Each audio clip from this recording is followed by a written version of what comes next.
Mi nombre es Judy Suárez. Vamos a presentar hoy el caso de Sara. ¿Cuál es la escuela psicológica que puede explicar mejor la psicogénesis de la personalidad de Sara? Desde este punto de vista hablamos de las escuelas o las teorías psicodinámicas, que dicen que afirman que la conducta es resultado de fuerzas psicológicas que interactúan dentro del individuo. También tenemos el psicoanálisis de Freud, que dice que es el estudio de casos, es decir, descripción de casos individuales de psicopatología, buscando las causas probables y el tratamiento a la vez. Ahora bien, ¿qué eventos o situaciones influyeron en los patrones patológicos de Sara? Recordemos que Sara es hija de una madre depresiva. Por otro lado, pues tampoco recibió lactancia materna. Aunado a lo anterior, dejó de vivir con sus padres a los 5 años porque fue criada por una tía. Ahora, puede nombrar y explicar algunos soportes teóricos. Tenemos al psicoterapeuta Erik Erikson. Es un teórico psicodinámico que atribuyó que le da importancia a la calidad de las relaciones que se dan entre padre e hijos. Para él la familia es fundamental en el desarrollo porque es el primer contacto que el niño tiene con la sociedad. Allí el niño en la familia o se siente amado o se siente odiado.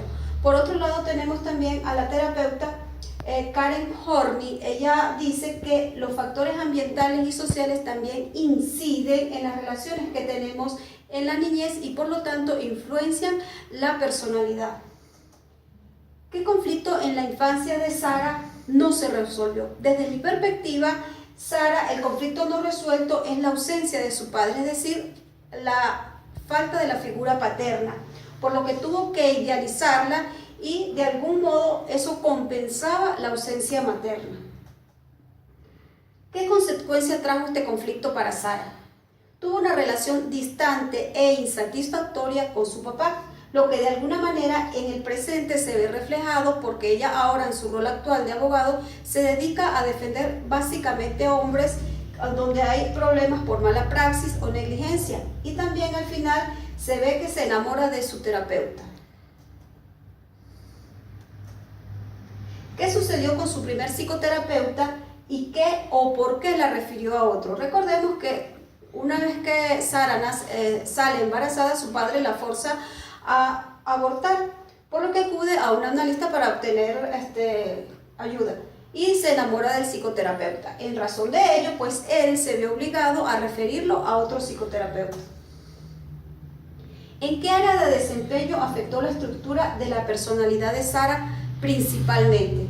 Tenemos que la personalidad es un patrón único de pensamientos, sentimientos y conductas pues que dura a lo largo del tiempo y en las situaciones. Y esto afecta el desenvolvimiento de la personalidad de Sara, teniendo en cuenta su comportamiento sexual, su expresión emocional es superficial y cambiante, su aspecto físico para llamar la atención sobre sí misma y tiene formas de hablar excesivamente subjetiva, entre otras. Ahora, ¿qué estructura de la personalidad es compatible con los rasgos de personalidad de Sara? Haciendo alusión a la teoría de Freud, hay una combinación del ello y el yo en Sara, lo que significa o genera en ella una personalidad egoísta. ¿Qué originó esa estructura? Recordemos que el ello es una estructura que se tiene o que está presente al nacer y que consta de todos los impulsos y deseos inconscientes del ser humano. Ella se ve, trae a colación, se ve reflejada a través del principio del placer, mientras que el yo controla todas las actividades de pensamiento y razonamiento y tiene que ver con el principio de la realidad. ¿Qué generó en Sara y cómo logró resolverlo? ¿Qué genera? Según Karen Horney, genera en ella ansiedad, que es una reacción del individuo a amenazas reales o imaginarias, y tendencias neuróticas, estrategias irracionales encaminadas a afrontar problemas emocionales y de algún modo minimizar la ansiedad.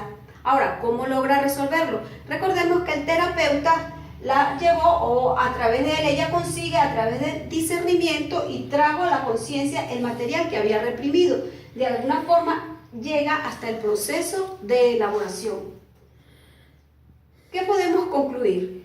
Decimos que los mecanismos de defensa de Sara fue la negación, negarse a reconocer una realidad dolorosa o amenazante, Y por otro lado, la proyección, es decir, atribuir a otros sus propios motivos, sentimientos o deseos reprimidos, que como sabemos lo hacía con el terapeuta. En cuanto a las etapas de la vida, según Erik Erikson, estaríamos en la etapa de la intimidad frente a aislamiento. Y ahí podríamos hablar que el problema más importante de esta etapa es encontrar la identidad propia integrando una serie de roles. Muchas gracias.